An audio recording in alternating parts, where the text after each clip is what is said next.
बहना ने भाई की कलाई से प्यार बांधा है, प्यार के दो तार ये संसार बांधा है। नमस्कार, कशिश न्यूज से मेरा नाम है करिश्मा और आप देख रहे हैं राखी पर खास कार्यक्रम। राखी बांधने का शुभ मुहूर्त और धार्मिक महत्व। राखी बंधवाने से पहले इस कार्यक्रम को आप जरूर देखें ताकि आप जान सके कि क्या है वो शुभ बेला जिस पावन समय पर आप अपने कलाई पर राखी बंधवाएं। भाई और बहन के प्यार की प्रतीक रक्षाबंधन के इस पावन पर्व को मनाया जाता है। हालांकि इस बार यह रक्षाबंधन खास है क्योंकि इस रक्षाबंधन भद्रा साया नहीं रहेगी और इस साल सुबह में ही भद्रा का प्रभाव होने के कारण दिन भर राखी बांधने का मुहूर्त मिल रहा है। वैसे इस बार रक्षाबंधन पर कब और कैसे बंधवाएं अपनी कलाई पर राखी, हमारे साथ अगले आधे घंटे तक जुड़े रहेंगे आचार्य अरुण जी, जिनसे हम जानेंगे रक्षाबंधन का शुभ मुहूर्त और धार्मिक महत्व। तो आचार्य जी, सबसे पहले कशिश न्यूज में आपका स्वागत है। और आचार्य जी, सबसे पहले हमारा सवाल ये रहेगा कि इस बार रक्षाबंधन का शुभ मुहूर्त क्या है और ये रक्षाबंधन क्यों खास है, हम चाहेंगे आप हमारे दर्शकों को बताएं। देखिए, रक्षाबंधन तो सदैव खास है। भाई और बहन का स्नेह ऐसा है कि इसको सदैव ही खास मानते हैं और ऐसा त्योहार है कि वर्ष भर इसका इंतजार रहता है। मैं तो अब बूढ़ा हो रहा हूँ, लेकिन बचपन से जिस अनुभूति को मैंने देखा है, समझा है, जाना है, बहनों का स्नेह पाया है, ये खास त्योहार है ही। अब रहा सवाल मुहूर्त का, तो हमारे प्राचीन जो ज्योतिष शास्त्र के ग्रंथ हैं उनके मुताबिक ऐसा कहते हैं कि भद्रा बचा करके हम करें। भद्रा किसी भी काम में शुभ नहीं मानी जाती और रक्षा सूत्र बांधना है, रक्षा का बंधन बांधना है, भाई की रक्षा हो, ये भाव यहाँ है। भाई की रक्षा हो, भाई को बहन का आशीर्वाद मिले, तो भद्रा को बचाया जाता है। तो इस वर्ष भगवती की कृपा से कुछ मुहूर्त ऐसा बना है कि जो सूर्योदय पटना का है वो 5:37 का है और पूर्णिमा तिथि जी संध्या में 5:01 तक है। तो पटना में हम 9 मिनट पहले रख लें, मोटा मोटी 5 बजे तक का टाइम शाम तक का है, तो सारे दिन बांध सकते हैं। तो बहनें काहे के लिए सारे दिन इंतजार करेंगे, दिन में आप कभी भी बांध लें। अगर कई बहनें हैं तो सभी के यहाँ जाना है, सभी बहनें बारी बारी से आती हैं, अपनी परिस्थिति देख करके आती हैं। जो घर में हैं, भाई के साथ अभी हैं, नन्ही बच्चियां हैं, किसी भी समय बांध लें सवेर में, यही तरीका है, यही समय है। अब इसके प्रोसेस पर बात हो सकती है कि एक बात और है, कुछ लोगों का ये कहना है कि अमृत योग है। बिल्कुल ठीक है, अमृत योग है, लेकिन बहन अगर भाई के कलाई पर रक्षा सूत्र बांध रही है, उसको आशीर्वाद दे रही है, तो अमृत तो ऐसे ही बरस रहा है, योग हो चाहे ना हो। बिल्कुल जी बिल्कुल। अगर पंडित आचार्य जी अगर बात की जाए तो हर साल बहन अपने भाई की कलाई पर विधि अनुसार राखी बांधती है। तो इस बार और अपने बहन जो है वो अपनी रक्षा के लिए अपने भाई से वचन मांगती है। तो हम जानना चाहेंगे इस बार जो रक्षाबंधन है, हम ये क्योंकि सदियों से चला रहे, इसके क्या महत्व है, रक्षाबंधन क्यों मनाया जाता है? हमारे अधिकतर त्योहार पौराणिक हैं और ये जो धारणा है कि बहन अपनी रक्षा के लिए मांगती है, ये बात नहीं है। ये लोकाचार में चल गई है, लोक परंपरा हो गई है, ये सत्य नहीं है। रक्षा सूत्र जब भी बांधा जाता है तो जिसके हाथ पर बांधा जा रहा है, जिसकी कलाई पर बांधा जा रहा है, उसकी रक्षा के लिए बांधा जाता है। अभी भी आपके यहाँ कोई भी पूजा पाठ हो, जैसे सत्यनारायण भगवान की पूजा हो या भगवती का कोई अनुष्ठान हो, दुर्गा सप्तशती का पाठ हो नवरात्र में, या कोई भी पूजा पाठ हो, आप देखते हैं कि आपके पंडित जी आकर के रक्षा सूत्र आपके हाथ पर बांधते हैं। बिल्कुल, जो भी मंत्रोच्चार उनको समझ में आता है वो करते हुए वो रक्षा सूत्र बांधते हैं। उससे तात्पर्य ये नहीं कि आप उनकी रक्षा करेंगे, तात्पर्य ये है कि इस धागे में भगवान की शक्ति को आवाहन करके आपके बाजू पर इनको बांधा गया, आपकी कलाई पर बांधा गया और आपकी रक्षा होती रहे, आपकी प्रचंडता, आपके बाहुबल, आपकी शक्ति का रक्षण होता रहे। तात्पर्य यहां इतना ही है। अब रह गया सवाल कि ये चला कब से, तो बहुत प्राचीन उल्लेख है। दानवों के राजा हुए राजा बलि, बड़े धर्मात्मा थे। दानवों जी। में कहा जाता है कि धर्मात्मा लोग बहुत नहीं हैं, बहुत कुकर्म करने वाले लोग थे। तो राजा बलि बहुत बड़े दानी थे, बहुत बड़े भगवान के भक्त थे। जी। तो स्वर्ग तक पर उनका आधिपत्य हो गया। उनके तप बल से देवता भी आतंकित थे। तो वामन भगवान को हुआ कि आप इनका बल जो है कंट्रोल करिए और इनको क्षीण करिए और वापस देवताओं को राज्य दिलवा दीजिए। तो श्री हरि विष्णु वामन रूप में एक नन्हे से बौने ब्राह्मण के रूप में राजा बलि के घर पधारे। जी। तो वहां पर उन्होंने दान मांगा, बदले में रक्षा सूत्र भी बांधा। पहले रक्षा सूत्र बांधा, तो अब यहां पर वो जो आपने कहा करिश्मा जी कि बहनें अपनी रक्षा के लिए, बिल्कुल ये बात भी यहां पर अब सट जाती है, क्योंकि उन्होंने वचन लिया था राजा बलि से कि जो मैं मांगता हूं तुम दे दो। जी। बलि ने स्वीकार किया। बिल्कुल। तो यहां जो आपकी बात है कि बहनों की रक्षा की बात, वो भी आ जाती है। लेकिन यहां इस बात को गौर से देखिए, इस संसार में अमर कोई नहीं होता है। राजा बलि आज भी जिंदा है। जब श्री हरि नारायण ने वामन रूप में 3 पग में समस्त संसार को नाप दिया, तो राजा बलि ने अपनी पीठ आगे कर दी। बोला भगवान ये तीसरा पग जो है आप कहीं रख नहीं पा रहे, ये मेरी पीठ पर रख दीजिए। तो भगवान बड़े प्रसन्न हुए और उन्होंने कहा कि तुम्हें क्या चाहिए बोलो। बोला मुझे कुछ नहीं चाहिए, बस आप मेरे साथ रहिए। तो राजा बलि को पाताल लोक का राज्य दिया उन्होंने, और भगवान स्वयं उनके द्वार पर द्वारपाल के रूप में रहे। जी। तो उस समय से हमारे यहाँ ये रक्षाबंधन का त्योहार चलता आ रहा है। भगवान ही जहां द्वारपाल के रूप में विराज गए, वहां अब कहना क्या है। बिल्कुल। अब भगवान हटेंगे तब तो राजा बलि को यमराज ले जाएगा। भगवान हटेंगे नहीं, अपने रक्षा सूत्र के उस बंधन में बंधे पड़े हैं। तो यही हमारी परंपरा है। दूसरा एक ऐतिहासिक भी कहा जाता है, अब वो कितना सत्य है नहीं बता सकता जी। वो रानी कर्णावती थी, गुजरात की क्वीन थी, और हुमायूं मुगल बादशाह था। तो वहाँ कुछ समस्या उनको कर्णावती की हुई थी, तो उन्होंने हुमायूं को राखी भेजी, बदले में हुमायूं ने फौज भेजी, तो उनकी रक्षा हुई, ऐसा कहा जाता है। अब ये इतिहास की बातें हैं, सत्य है असत्य है तो इतिहासकार जाने, लेकिन ये कथा भी चली आती है। यही 2 कथाएं इसके पीछे मिलती हैं। जी जी करिश्मा। बिल्कुल। तो आपने सुना कि किस तरह से रक्षाबंधन का शुभ मुहूर्त क्या है, रक्षाबंधन क्यों इस बार खास है, और खासकर रक्षाबंधन हम क्यों मनाते हैं, ये तमाम तरह की जो बातें हैं, ये क्यों मनाया जाता है, क्या कुछ खास है। तो आचार्य जी जिस तरह से हमने बताया, तो चलिए खबरों में आगे बढ़ते हैं, जहाँ पे आचार्य जी एक बात और सुनना चाहेंगे। जिस प्रकार से अगर बात की जाए तो इस बार रक्षाबंधन बांधने की भी एक विधि होती है, राखी बांधने की। तो हम चाहेंगे आप हमारे दर्शकों को बताएं कि राखी बांधने की जो विधि होती है वो विधि क्या है। जिसे विधि नहीं मालूम, क्या वो राखी नहीं बांध सकेंगी? जी। मेरा प्रश्न आपसे ये है जी। क्या जिसे विधि नहीं मालूम वो राखी नहीं बांध सकती? सब कोई पढ़े लिखे हो जरूरी नहीं जी। राखी बांधने की एक ही विधि है, प्यार की विधि है, स्नेह की विधि है, बिल्कुल, आशीर्वाद की विधि है, बाकी कोई विधि नहीं। बिल्कुल। अब अगर परंपरा की बात करो तो राखी ले आओ, चाहे खुद बना लो, जैसी सामर्थ्य है वैसा करो। और हमारे यहां नियम है, जो भी हम करते हैं, नया वस्त्र धारण करें या भोजन करें या कुछ भी धारण करें, तो हम पहले भगवान को अर्पण करते हैं, उसके बिना हम नहीं करते।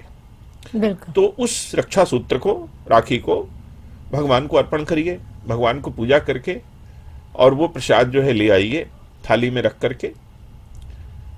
थाली में रोली रख लीजिए, अक्षत रख लीजिए, अपने भाई को रोली से तिलक लगा दीजिए, अक्षत लगा दीजिए, उस पर चिपका दीजिए, और उनके दाहिने हाथ में रक्षा सूत्र बांधिए। लेकिन रक्षा सूत्र ऐसे नहीं बांधा जाता, कुछ उसको खिलाइए। कुछ नहीं है तो मिश्री तो खिला ही सकते हैं। आपके पास कितना धन है ये कभी स्नेह में मायने नहीं रखता। जिनके पास बहुत है, बहुत कुछ ले जाती हैं बहनें। मैं तो देखता हूं रक्षाबंधन के दिन पटना में मिठाइयां नहीं मिलती, दुकानों में भीड़ लगी रहती है। लेकिन कुछ ऐसे भी लोग हैं जी, जिनके पास बहुत कुछ नहीं है, वो अपने घर से भी कुछ बना के ले जा सकते हैं। तो स्नेह से भाई को खिलाएं, उसके मुख पे खिलाएं बिल्कुल। और रक्षा सूत्र बांधें, उसको आशीर्वाद दें। आपसे छोटा है तो, बड़ा है तो भी आशीर्वाद दें, जी क्योंकि हमारी भारतीय परंपरा कहती है कन्या कभी छोटी नहीं होती, कन्या सदैव बड़ी होती है। वो बिल्कुल। मातृ स्वरूपा है, शक्ति स्वरूपा है। या देवी सर्वभूतेषु शक्ति रूपेण संस्थिताम नमस्तस्यै नमस्तस्यै नमस्तस्यै नमो नमः। वो आशीर्वाद देने पधारी है। विवाहित कन्या यदि है तो आशीर्वाद देने आई है। कुंवारी कन्या है तो आपके घर में साक्षात जगदम्बा भी विराजमान है, तो आपका सर्वविध कल्याण होगा। और मैंने ये अपने जीवन में पाया है, अनुभव में देखा है, मेरे अनेक क्लाइंट मैंने पाया है, कन्याएं जिस घर में हैं उस घर में तो धन बढ़ता है। बिल्कुल। लोग कहते हैं पैसे के लिए राखी बांध रहे, कुछ ऐसे भी दुष्ट लोग हैं चिढ़ाने के लिए भी कह देते हैं, कभी चिढ़ाने के लिए ना कहें, यह बहुत दुखद है। आप बहन को कुछ दे ही नहीं सकते, सामर्थ्य ही नहीं है। आशीर्वाद की कीमत, स्नेह की कीमत क्या दे सकते हैं। अब भाई की बात आती है, बहन ने तो राखी बांध दी, जैसे समझ में आए बांध दी, रेशम का हो, कच्चे सूते का हो, बिल्कुल। सोने चांदी का हो, जिसकी जो सामर्थ्य है उसने किया। आप क्या करेंगे साहब? तो प्रतीक स्वरूप भाई जो है कुछ देता है, कुछ धन हुआ, वस्त्र हुआ, या जो समझ में आए दे दीजिए। आपकी इच्छा है, आपकी बहन है, आप जो चाहे दे। यही परंपरा अपनी चली आ रही है। आप क्या राशि देते हैं यह भी कोई मायने नहीं रखता है। भाई बहन के बीच में मैंने पहले ही कहा, यह स्नेह का संबंध है, बिल्कुल। दुलार का संबंध है, प्यार का संबंध है। इसको न तो हम पैसे से तौल सकते हैं और न हम सामग्री से तौल सकते हैं। बिल्कुल। निश्चल और सबसे प्यारा रिलेशन। करिश्मा जी। बिल्कुल, तो ये थे आचार्य जी, जिस तरह से बता रहे थे कि हालांकि रक्षाबंधन को लेकर, यानी कि ये भाई बहन के एक प्यार का प्रतीक है। तो ये सदियों से जो परंपरा है वो चली आ रही है। हर साल जब भाई बहन है, ये जो प्यार का जो त्योहार है, हर साल बहन इंतजार करती है रक्षाबंधन का कि वो अपने भाई के कलाई पर राखी बांधे और अपने भाई की रक्षा के लिए वो रक्षा सूत्र बांधती है अपने भाई के हाथों पर। तो लगातार आचार्य जी से हमारी बातचीत जारी रहेगी। फिलहाल यहाँ खास पेशकश में रुकेंगे एक छोटे से ब्रेक के लिए। ब्रेक के बाद जल्द होंगे हाजिर। तो ब्रेक के बाद आपका स्वागत है। तो ब्रेक से जाने से पहले हम आपसे बातचीत कर रहे थे अपने आचार्य अरुण जी से कि किस तरह से रक्षाबंधन का शुभ मुहूर्त क्या है, रक्षाबंधन इस बार क्यों खास है, क्यों मनाया जाता है, ये तमाम तरह की जो बातचीत थी वो जारी थी। फिलहाल बताते चले कि आगे बढ़ेंगे, जहां पर हमारे साथ आचार्य जी मौजूद है। तो आचार्य जी, सबसे पहले हम जानना चाहेंगे, हालांकि ये जो त्योहार है भाई बहन के प्यार का त्योहार है, स्नेह का त्योहार है, लेकिन सबसे एक भावुक वाली सवाल ये भी रहेगी हमारी कि अगर जिसके भाई नहीं होते हैं वो बहन क्या करेगी। वो राखी का है जो त्योहार है, खासकर भाई बहन के प्यार का एक प्रतीक का त्योहार है, तो वो इस बार राखी में क्या करेगी, किसको राखी बांधेगी, ये हम जानना चाहेंगे। आप हमारे दर्शकों को बताएं। दुनिया में ऐसा कोई नहीं है जिसका कोई नहीं हो। अब आप कहेंगे कि बहुत लोग ऐसे हैं जिनके भाई नहीं है जी, जिनके बहन नहीं है। कोई कन्या ऐसी है जिसका पति नहीं है। कोई दंपत्ति ऐसा है जिसको पुत्र नहीं है। और मैं कहता हूं आपसे, सब है। एक गोविंद भगवान हर रूप में मिलते हैं, इसलिए किसी को उदास और निराश होने की जरूरत नहीं। देखो करिश्मा, ये बहुत गंभीर सवाल है और बहुत संवेदनशील मामला है जी। कुछ कन्याएं घर में उदास होकर बैठी रहती हैं, रक्षाबंधन आया क्या करें, भाई नहीं है। आपसे किसने कहा कि आपको भाई नहीं है? गोविंद भगवान है, श्री कृष्ण कन्हैया है, उनको राखी बांधो। ले आओ बाजार से एक फोटो प्यारा सा, या जाओ मंदिर में जहां भगवान है, राखी खरीदो बाजार से, और जैसे भाई को राखी बांधते हो वैसे उनको राखी बांधो। और मैं कहता हूं आपसे, यह आचार्य अरुण कह रहा है आपसे, आप देखेंगे किसी का सगा भाई धोखा दे सकता है, लेकिन भगवान किसी को धोखा नहीं दे सकता। मैंने स्वयं अपने जीवन में अनुभव किया है। मेरी 3 बेटियां हैं, बेटा नहीं है जी। और मेरी बेटियां राखी बांधती हैं भगवान को, श्री कृष्ण भगवान को। 2 बेटियों की शादी में ऐसा लगा जैसे भगवान साक्षात आके खड़े हो गए। उतना कोई मनुष्य शायद नहीं कर सकता। तो ये बहुत संवेदनशील मामला है। बिल्कुल। आपका भाई नहीं है तो किसने कहा आपसे आपका भाई नहीं है? भगवान आपके भाई हैं, आप उनको भाई तो बना सकते हैं। उनको आप जिस रूप में अपना बना ले वो आपके अपने। देखो, कोई बहन करके यहां नहीं है, कोई भाई करके यहां नहीं है, यहां कोई रिश्ता नाता नहीं है, कुछ नहीं है। किसी भ्रम में मत पड़ना। यह सब लोकाचार है। रक्षाबंधन, भैया दूज, तीज, हरतालिका व्रत, सब लोकाचार है। यहां ना कोई किसी का पति बैठा, ना किसी का पत्नी, ना किसी का बेटा, ना किसी का बेटी, कुछ नहीं है। एक भगवान से सब निकलते हैं। भगवान ही अपने को अनेक रूपों में प्रकट करते हैं, फिर अपने में ही समाहित कर लेते हैं और स्वयं से ही अनेक रूपों में होकर के लीला करते हैं। उपनिषद कहता है कि जैसे अनेक बर्तनों में रखे हुए जल में सूरज अलग अलग दिखता है, होता नहीं है, एक ही सूरज होता है। इसी तरह से हम सभी में एक ही भगवान विराजते हैं। तो अपना भाई कोई नहीं है तो कोई चिंता नहीं है। जिस भी भाई से तुम्हें स्नेह मिलता हो उसे राखी बांधो, और भगवान को राखी बांधना मत भूलना। जिस पर श्रद्धा हो, मैं ये नहीं कहता कि श्री कृष्ण को ही बांधो, बजरंगबली को बांधो, भोलेनाथ को बांधो, गणेश जी महाराज उनको बांधो। जिस पर तुम्हारी श्रद्धा है, आस्था है, विश्वास है, उनको बांधो। जो लगता हो कि हाँ वो सही में तुम्हारे भाई हैं, उस लायक हैं, और आप देखो कि आपको क्या अनुभव होता है उसके बाद। इस काम को करके देखो। किसी को उदास होने की जरूरत नहीं है। कल रक्षाबंधन के दिन बिल्कुल भाई नहीं है तो क्या हुआ, पूरे उत्साह उल्लास से बाजार जाइए, राखी ले आइए, मिठाई ले आइए और भगवान को भोग लगाइए और उनको राखी बांधिए। बिल्कुल जी बिल्कुल। तो आपने सुना कि आचार्य जी ने क्या कुछ कहा रक्षाबंधन को लेकर कि अगर जिनके भाई नहीं है तो आप राखी बांध सकते हैं, भगवान है आप उनको भी राखी बांध सकते हैं। कोई जरूरी नहीं कि भाई है तो भाई को ही से आप भगवान को ही बांध सकते हैं।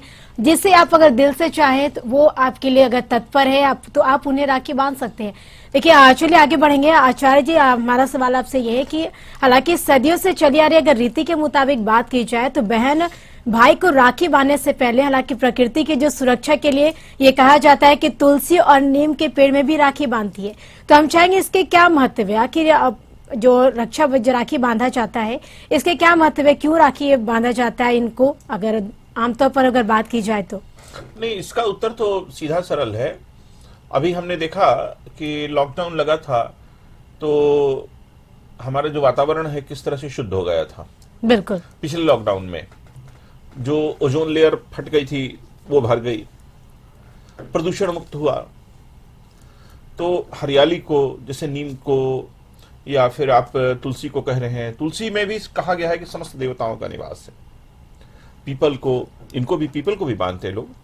पीपल में तो आप देखते हैं वो रक्षा सूत्र बांधते जी, वो भी उसी तरह की बात है। तो हमारे यहाँ तो वैसे भी कृषि प्रधान देश रहा है और हम हरियाली को बचाते रहे हैं। जो वृक्ष हमारे लिए बहुत लाभकारी हैं, तुलसी है, नीम है, बरगद है, पीपल है, इनकी रक्षा का भाव यहाँ उठता है। तो एक पुराना सूत्र है ना, धर्मो रक्षति धर्म, धर्म की रक्षा करने वाले का धर्म रक्षा करता है। हम अगर वृक्षों को बचाएंगे तो वृक्ष हमारी रक्षा करेंगे। सीधी बात यहाँ है, ये सीधा थ्योरी है जीवन का। हम जिसकी रक्षा चाहते हैं हम उसको रक्षा सूत्र बांधते हैं। आपको बताऊं, चिपकू आंदोलन चला था सुंदरलाल बहुगुणा जी के नेतृत्व में जी, उत्तराखंड की तरफ जी। अंधाधुंध पेड़ कट रहे थे, तो वहां पर लोगों ने रक्षा सूत्र भी बांधना शुरू कर दिया वृक्षों को। तो उस पर पेड़ काटने पर बहुत अंकुश लगा जी। पर्यावरण पेड़ काटने से नष्ट होता है। बिल्कुल। हम जब रक्षा सूत्र बांधते हैं तो हम भी वचन देते हैं कि हम इसकी रक्षा करेंगे, और भाव यहाँ ये भी होता है कि पलट के ये भी हमें कुछ देगा। तो इसमें तो संदेह नहीं कि भाई वृक्ष तो तत्काल देते हैं, आप उनको क्या देंगे वो बात की बात है, वो तो तुरंत ही दे देते हैं। तपती धूप में गांधी मैदान के पास आप छटपटा रहे हैं और वहीं बैंक के पास एक पेड़ है, उसके नीचे आप खड़े हो जाइए तो तुरंत छाया आपको मिलती है, तुरंत ठंडक मिलती है। वृक्ष तो तुरंत देते हैं। तो उसके पीछे भाव यही है कि उनकी रक्षा हो, हमारा पर्यावरण शुद्ध हो, और उनको भगवत स्वरूप भी माना गया है। वृक्षानाम अश्वत्थः, गीता में भगवान कहते हैं कि मैं वृक्षों में पीपल हूं। तो वहां भी देखो फिर से वही बात जो मैंने अभी कहा, बिल्कुल, कि भगवान को राखी बांधो। बिल्कुल। वृक्षानाम अश्वत्थः, हे अर्जुन मैं वृक्षों में पीपल हूं। फिर से भगवान के पास पहुंच गए। आप कहीं से भी चलोगे, भारत कहता है तुम पहुंचोगे वहीं, बिल्कुल भगवान के पास ही पहुंचोगे, ईश्वर के पास ही पहुंचोगे, उस परम तत्व परमात्मा के पास ही पहुंचोगे। वो सहस्त्रशील का है, हजार मुखों से है, अनेक मुखों से है, दूसरा कोई उपाय नहीं है, कहीं नहीं जाओगे, चाहे इधर से जाओ चाहे इधर से जाओ, पहुंचना तुमको वहीं है। बिल्कुल बिल्कुल। तो ये रक्षाबंधन एक ऐसा त्योहार है, भाई बहन के प्रतीक का त्योहार है। हालांकि ये भारत ही नहीं बल्कि पूरे विश्व में मनाया जाने वाला त्योहार है, और ये त्योहार जो हर धर्म के लोग भी मनाते हैं, क्योंकि हर बहन अपने भाई की कलाई पे राखी बांधती है, उन्हें मिठाई खिलाती है, तिलक लगाती है। और जब भी आपने सुना ही होगा कि जिस तरह से अगर जिसके भाई फौज में भी रहते हैं या फिर तमाम जो भाई हैं वो हर जगह रहते हैं, तो बहन अपने भाई के हमेशा इंतजार करती है राखी बांधने के लिए। और हर साल जो बहन खास तौर पे इस रक्षाबंधन के त्योहार का इंतजार करती है कि ताकि वो अपने भाई की कलाई पर राखी बांधे, अपने विलाई भाई को मिठाई खिलाए। फिलहाल आचार्य जी एक बात और सुनना चाहेंगे, जिस प्रकार से हम चाहेंगे, हालांकि ये तो एक स्नेह का त्योहार है, प्यार के प्रतीक का त्योहार है, लेकिन हम चाहेंगे हालांकि इस रक्षाबंधन पर आप कशिश न्यूज के माध्यम से हमारे दर्शकों को क्या कुछ संदेश देना चाहेंगे? देखो, मेरा संदेश बहुत साफ है। आपके अगल बगल में कुछ ऐसी भी महिलाएं हैं जो बहुत गरीब हैं, जिनको बहुत स्नेह और बहुत प्यार की जरूरत है। कोई महिला तपती धूप में रोड पर सब्जी बेच रही है, कोई आपके यहां काम करने आती है, जूठे बर्तन आपके धोती है। थोड़े से पैसे पर थोड़ी खुशियां उनके भी जीवन में दीजिए, जाके उनसे भी राखी बंधवाइए। आप खुद ही राखी खरीद के जाइए ना, बोले तू जरा राखी बांध दे मुझे, बदले में कुछ उनको भी दे के आइए। बुद्ध का एक शब्द है करुणा जी, ये पूरे विश्व का सबसे प्यारा शब्द है। ये दया नहीं है, दया बहुत खराब चीज है, दया को मैं अच्छा नहीं समझता। करुणा बहुत बड़ी चीज है। बिल्कुल। हृदय किसी के प्रति कुछ ऐसे भावों से हो जाए जहां हम उसके लिए बादल की तरह बरस जाए। लोगों को प्यार बांटिए। और देखो, एक संदेश स्पष्ट है, वो बहुत महत्वपूर्ण है जी। ये भाई बहन का त्योहार है। ये एक भाई और बहन क्या होते हैं, एक लड़का और एक लड़की भी होते ही है। ये आपका चूंकि ब्लड रिलेशन है, एक माता पिता के आप पुत्र हो तो आपका, और पुत्री हो तो आपका स्नेह समझ में आता है। लेकिन जो आपकी अपनी बहनें नहीं हैं, आप उनके साथ क्या व्यवहार करते हो, कभी इसको भी सोचना। वो भी किसी की बहनें हैं, बिल्कुल, उनको भी बहुत स्नेह और बहुत प्यार और बहुत रक्षा की जरूरत है। कल पूर्णिमा है, कल रक्षाबंधन के दिन आप रोड पर निकलिए तो देखें कि रोड पर गाड़ियों की लाइन लगी है। कोई गाड़ी ऐसी नहीं मिलेगी जिस पर बहनें बैठी हुई नहीं है। बिल्कुल, सब जा रही हैं अपने भाइयों को राखी बांधने, भाई जा रहे हैं राखी बंधवाने। जरा कभी सोचिए कि आप जिन कन्याओं के साथ दुर्व्यवहार करते हैं वो भी किसी की बहनें हैं, उनको भी उतने ही स्नेह और प्यार दुलार की जरूरत है। बगल में एक छोटा सा देश है हमारा नेपाल, वहां बच्चियों को बहिनी बोलते हैं। मैं जिस होटल में ठहरता हूं नेपाल में जाके, वहां अगर कोई कन्या ठहरी है तो बताते हैं कि फलाने रूम में एक बहिनी ठहरी है, आपका वो दूसरा वाला रूम दे देता हूं। वो कितना सम्मान से पेश आ रहे हैं। अब जरा देखिए इस चीज को, छोटा सा गरीब देश है और हम क्या करते हैं, हम मजाक उड़ाते हैं, दुपट्टे खींच लेते हैं, सारे कर्म कर देते हैं, अश्लील फप्तियां कसते हैं। हमारी परंपरा ये नहीं है।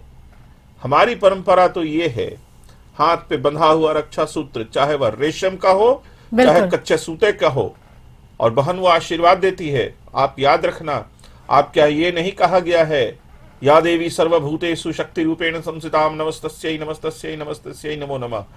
यहां पर पुरुष का नाम नहीं है, बिल्कुल स्त्री का नाम है।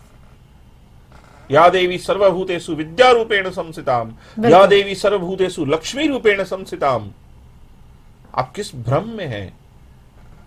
कन्याओं का अपमान करके आप क्या करने वाले हैं? कन्या सिर्फ रक्षाबंधन के दिन नहीं होती है, भैया दूज के दिन कन्या नहीं होती है, और सिर्फ नवरात्रों में कन्या नहीं होती है। वो कन्याएं वर्ष भर होती हैं और माता का ही रूप होती हैं। मेरा तो संदेश कशिश टीवी के माध्यम से यही है। अब बाकी लोग बेहतर समझते हैं। मैं तो पुराना आदमी हूँ, जो बिल्कुल। बातें दो चार चीज जीवन में सीख पाया वही आप लोगों के माध्यम से शेयर कर रहा हूँ। उचित समझ में आए तो कीजिए, ना उचित समझ में आए तो न कीजिए। बिल्कुल, तो ये थे आचार्य अरुण जी हमारे साथ, जो सब बता रहे थे कि रक्षाबंधन हमारे लिए एक भाई बहन के प्रेम का प्रतीक तो है ही, साथ ही साथ एक रक्षाबंधन एक ऐसा त्योहार है कि ये प्रेम को दर्शाता है, चाहे वो बहन बहन में प्रेम हो, माँ बाप में प्रेम हो, या बहन के भाई, मतलब ये सिर्फ प्रेम का प्यार का प्रतीक है रक्षाबंधन का त्योहार। और खास तौर पे हमें ये हमेशा, अगर दिल से आप किसी चीज को चाहो तो वो आपके लिए एक पवित्र रिश्ता हो जाता है। तो आप, रक्षाबंधन एक प्यार का प्रतीक का त्योहार है ही। तो बहुत बहुत शुक्रिया आचार्य अरुण जी, जो आपने हमारे साथ ये तमाम बातचीत की रक्षाबंधन को लेकर। आप अच्छी अच्छी बातें हमारे दर्शकों को बताई रक्षाबंधन को लेकर। फिलहाल इसके साथ इस खास पेशकश में हमारे साथ इतना ही। आप बने रहिए कशिश न्यूज के साथ। मुझे दीजिए इजाजत, नमस्कार।